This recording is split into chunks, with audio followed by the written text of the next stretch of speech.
Hi hello friends, പുതിയൊരു സ്റ്റോറിയിലേക്ക് എല്ലാവർക്കും സ്വാഗതം. അങ്ങനെ നമ്മുടെ ഭവാനിയും അതുപോലെ തന്നെ അഞ്ജനയും ഒരു ഡിമാൻഡ് വെക്കുകയാണ് കേട്ടോ. അതായത് അജയ് ഇവിടെ വന്ന് പറയണം, എന്നെ വിവാഹം കഴിക്കാമെന്ന് പറഞ്ഞ് ഇവിടെ വന്ന് ഞങ്ങളെ കൂട്ടിക്കൊണ്ട് പോയാലേ ഞങ്ങൾ വരുള്ളൂ, അല്ലെങ്കിൽ ഞങ്ങൾ വരില്ല എന്ന ഉറച്ച തീരുമാനം എടുക്കാൻ കേട്ടോ. അങ്ങനെ അവസരം മുതലെടുക്കാൻ കേട്ടോ നമ്മുടെ ഭവാനിയും മോളും കൂടെ. ഇതെല്ലാം കേട്ട് ആകെ സങ്കടപ്പെട്ട് നിൽക്കാനായിട്ട് നമ്മുടെ സൗഭാഗ്യ മുത്തശ്ശി. അങ്ങനെ മുത്തശ്ശിക്ക് എന്ത് ചെയ്യണമെന്നറിയാതെ വല്ലാത്തൊരവസ്ഥയിൽ നിൽക്കുകയാണ്. അങ്ങനെ മുത്തശ്ശി സംഗീതയോട് പറയുന്നുണ്ട്, കണ്ടോ ഇതിനൊക്കെ എന്ത് മറുപടിയാണ് പറയേണ്ടത്, നീ തന്നെ ഒന്ന് ആലോചിച്ച് നോക്കി. എൻ്റെ മകൻ മരിച്ചതിൽ പിന്നെ അവർ ഈ കുടുംബത്തിൽ തന്നെ ഈ വീട്ടിൽ തന്നെയല്ലേ ജീവിച്ചുകൊണ്ടിരിക്കുന്നത്. ഇങ്ങനൊരു സുപ്രഭാതത്തിൽ അവർ ഇറങ്ങിപ്പോയ എൻ്റെ മകൻ്റെ ആത്മാവിനത് ശാന്തി കിട്ടുമോ, അവരെ നോക്കേണ്ടത് നമ്മുടെ കടമയല്ലേ എന്നൊക്കെ പറയുമ്പോൾ നമ്മുടെ അജയുടെ അച്ഛൻ പറയുന്നുണ്ട്, ഇനി നമ്മളാരും ഇറക്കി വിട്ടതല്ലോ, സ്വന്തം ഇഷ്ടത്തിന് പോയതല്ലേ, ഇപ്പം നമുക്ക് എന്ത് ചെയ്യാൻ കഴിയും. എടാ, സ്വന്തം ഇഷ്ടത്തിലെന്നൊക്കെ പറഞ്ഞാൽ നീ കൈയൊഴിയാൻ നിൽക്കല്ലേ, നീ നിൻ്റെ മകനെ അങ്ങനെ സേഫാക്കാൻ നോക്കല്ലേ.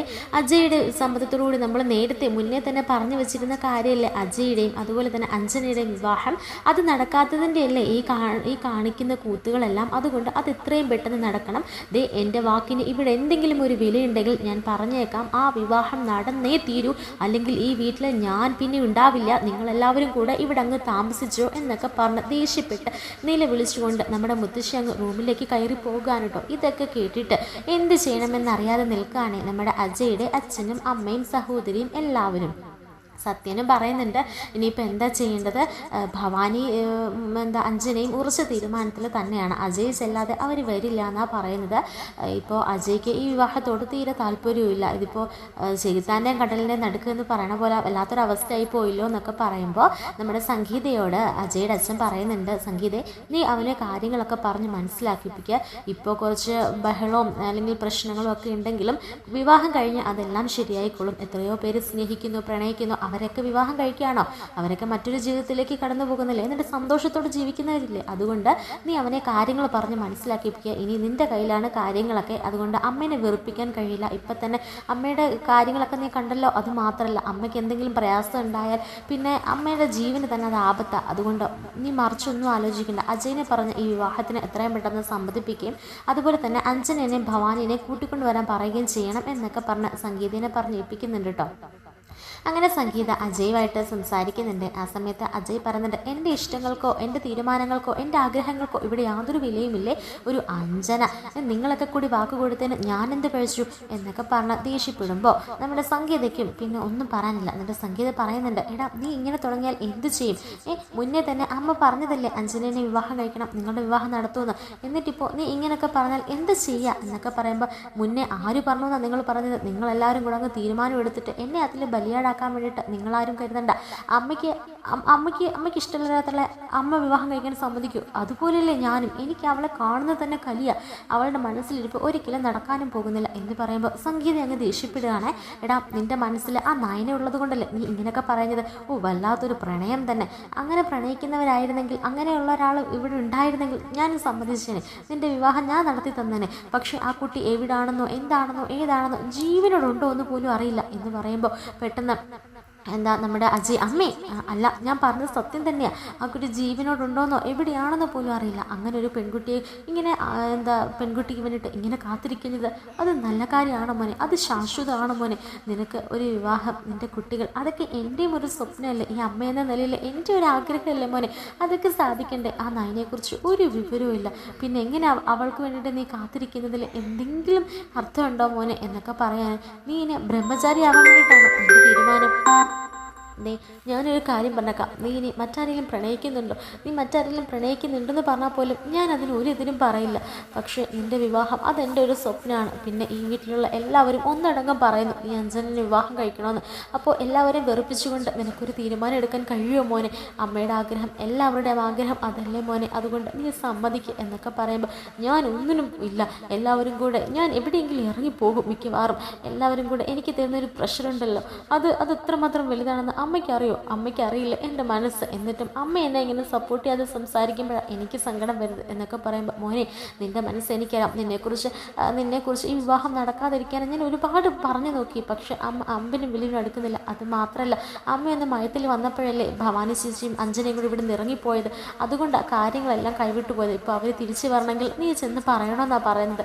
അപ്പോൾ അമ്മയുടെ വാശി നീ മനസ്സിലാക്ക് എന്ന് പറയുമ്പോൾ ഇതൊക്കെ അവർ ഈ വിവാഹം നടക്കാൻ വേണ്ടി ഒപ്പിക്കുന്ന ഓരോരോ കഥകളാമ്മേ. എനിക്ക് അവളെ തീരെ ഇഷ്ടമല്ല. അവളെ ഞാൻ എങ്ങനെ എൻ്റെ ജീവിതത്തിലേക്ക് കൂട്ടിക്കൊണ്ടുവരും? പിന്നെ അത് മാത്രമല്ല എൻ്റെ മനസ്സ് നിറയെ നയന്, അത് അമ്മയ്ക്കും അറിയാമല്ലോ എന്ന് പറയുമ്പോൾ മോനെ ഞാൻ നിന്നോടൊരു കാര്യം പറഞ്ഞു. ഇനി നയനെക്കുറിച്ച് നീ ഒരു കാര്യവും പറയണ്ട. നീ മറ്റൊരു പെൺകുട്ടിയെ സ്നേഹിക്കുന്നു അല്ലെങ്കിൽ അവളെ വിവാഹം കഴിക്കണമെന്ന് പറഞ്ഞാലും ഞാൻ സമ്മതിച്ചേനെ. പക്ഷേ ഇതിപ്പോൾ ഒരിക്കലും തിരിച്ചു വരാത്ത ഒരാൾക്ക് വേണ്ടി കാത്തിരിക്കാൻ ഞാൻ സമ്മതിക്കില്ല എന്നൊക്കെ പറഞ്ഞാൽ ആകെ രണ്ടുപേരും തമ്മിൽ വഴക്കൊക്കെ ഉണ്ടാകുകയാണ് കേട്ടോ. അങ്ങനെ സംഗീതയും ആകെ ദേഷ്യപ്പെട്ട് തിരിച്ച് റൂമിലേക്ക് പോകുകയാണ്. അപ്പം മുത്തശ്ശിയും സംഗീതയും ആരും തന്നെ ആ വീട്ടിൽ അജയോട് മിണ്ടുന്നില്ല കേട്ടോ. എല്ലാവരും അജയെ ഒറ്റപ്പെടുത്തുകയാണ്. കാരണം അജയാണെങ്കിൽ അവരുടെ ആഗ്രഹങ്ങൾക്ക് ഒത്തു നിൽക്കുന്നില്ലല്ലോ. അതുകൊണ്ട് തന്നെ എല്ലാവരും അജയെ ഒറ്റപ്പെടുത്തുകയാണ് കേട്ടോ. അജയും ആകെ സങ്കടത്തിലാണ് കേട്ടോ, ധർമ്മസങ്കടത്തിലാണ്. അങ്ങനെ ഇരിക്കെ അജയാണെങ്കിൽ ആൽഫ്രഡിനോട് പറയുന്നുണ്ട്, എടാ എന്താടാ ചെയ്യുന്നത്, ഒരു പോംവഴി പറഞ്ഞതാടാ എന്നൊക്കെ പറയുമ്പോൾ, എടാ ഞാനെന്ത് പറയാനാ, എന്നെ എനിക്ക് നിർബന്ധിക്കാനാവുമോ? പിന്നെ നിൻ്റെ മനസ്സിൽ എനിക്കറിയാം, എൻ്റെ നയനയല്ലേ നിൻ്റെ മനസ്സിൽ, അതെനിക്കറിയാം. പക്ഷേ എനിക്കൊന്നും ചെയ്യാൻ കഴിയുന്നില്ലല്ലോടാ, നിൻ്റെ കാര്യത്തിൽ എനിക്കൊന്നും ചെയ്യാൻ കഴിയുന്നില്ലല്ലോ എന്ന് ആലോചിക്കുമ്പോൾ ഉള്ളൊരു വിഷമ എനിക്ക് എന്നൊക്കെ പറയുമ്പോൾ അജയ് പറയുന്നുണ്ട്, ഈ വിവാഹത്തിൽ നിന്ന് മാറണമെങ്കിൽ മറ്റൊരു വിവാഹം കഴിക്കണം. അതിന് എനിക്ക് നയനയല്ലാതെ വേറെ ആരാടാ ഉള്ളത്? എനിക്ക് നയനെ വിവാഹം കഴിച്ചേ പറ്റുള്ളൂ. പക്ഷേ നയന ഇവിടെ എവിടെയാണെന്ന് പോലും അറിയില്ല. പിന്നെ ഞാൻ എന്ത് ചെയ്യും? നീ തന്നെ പറ എന്ന് പറയുമ്പോൾ ആൽഫ്രഡ് പറയുന്നുണ്ട്, ഞാനൊരു കാര്യം പറയട്ടെ, ഒരു അത് നിനക്ക് താല്പര്യമുണ്ടോ ഇല്ലെന്ന് അറിയില്ല, പക്ഷെ ഞാൻ എൻ്റെ ഒരു സജഷൻ പറയാം. ഞാൻ മുന്നേ ഒരു കേസ് നടത്തി, നീ ഓർക്കുന്നില്ലേ? അത് ഒരു മ്യൂച്വൽ ഡിവോഴ്സിൻ്റെ, എൻ്റെ ഒരു പഴയ സുഹൃത്തിൻ്റെ സുഹൃത്താന്നൊക്കെ പറഞ്ഞില്ലേ, ഒരു എഗ്രിമെൻ്റ് വിവാഹം. അത് ഞാൻ അറിഞ്ഞു. എന്താടാ ഇപ്പോൾ അതുപോലെ ഒരു വിവാഹം കഴിച്ചാൽ എഗ്രിമെൻ്റ് വിവാഹമോ? അതൊക്കെ ശാശ്വതമാകുന്ന കാര്യമാണോ? നീ എന്തായി പറയുന്നത്? എടാ അങ്ങനല്ല, എഗ്രിമെൻ്റ് വിവാഹം എന്ന് പറയുമ്പോൾ അതിൽ വേറൊരു നൂലാമാലകളുമില്ല. നിൻ്റെ കാര്യം നടന്നാൽ പോരെ. ഇപ്പോൾ അഞ്ജനനെ വിവാഹം കഴിക്കണമെന്ന് പറഞ്ഞാൽ എല്ലാവരും ഇങ്ങനെ നിൽക്കുന്നത് നയന തിരിച്ചു വരൂ, അല്ലെങ്കിൽ നയന എവിടെയാണെന്നോ നയനയുടെ ഒരു കാര്യം അറിയാത്തത് കൊണ്ടല്ലേ. അപ്പോൾ നീ മറ്റൊരു പെൺകുട്ടി ഇഷ്ടമാണെന്ന് പറഞ്ഞാൽ അവളെ അങ്ങ് വിവാഹം കഴിക്കണമെന്നേ. അവളെ വിവാഹം കഴിച്ച് 1 വർഷം അല്ലെങ്കിൽ 2 വർഷം അത് കഴിയുമ്പോഴത്തേക്കിനും എഗ്രിമെൻ്റ് പ്രകാരം അങ്ങ് മ്യൂച്വലായിട്ട് ഡിവോഴ്സും ചെയ്യണം. മറ്റൊരു പ്രശ്നമില്ല. ജീവനാംശം കൊടുക്കണോ അല്ലെങ്കിൽ മറ്റ് കുട്ടികളോ ബാധ്യതകളോ അങ്ങനെ ഒന്നും തന്നെയില്ല, നമ്മുടെ കാര്യവും നടക്കും എന്നൊക്കെ പറയാനോട്ടോ. എടാ അങ്ങനെ വല്ല പെൺകുട്ടിയും കിട്ടുമോ? എടാ കിട്ടുമെന്നോ? ഇപ്പം അങ്ങനെ ഒരു കേസല്ലേ ഞാൻ നടത്തിക്കൊണ്ടിരുന്നത്. ആ പെൺകുട്ടിക്ക് കുറച്ച് തുക വേണമായിരുന്നു. ആ പെൺകുട്ടി അതിനെ സമ്മതിച്ചു. പിന്നെ ഇതുപോലെ തന്നെ മറ്റൊരു കേസ് ഉണ്ടായിരുന്നു. അതെന്താണെന്ന് വെച്ചാൽ അതുപോലെ തന്നെ വീട്ടുകാരിൽ നിന്ന് രക്ഷപ്പെടാൻ വേണ്ടിയിട്ട് രണ്ടുപേരും വിവാഹം കഴിച്ചു, എന്നിട്ട് ഡിവോഴ്സ് പോകാം. ഇപ്പോൾ രണ്ടുപേരും എബ്രോഡിലാണ് എന്നൊക്കെ പറയാനോട്ടോ. എടാ ഇതൊക്കെ നടക്കുമോ, വർക്കൗട്ട് ആകുമോ?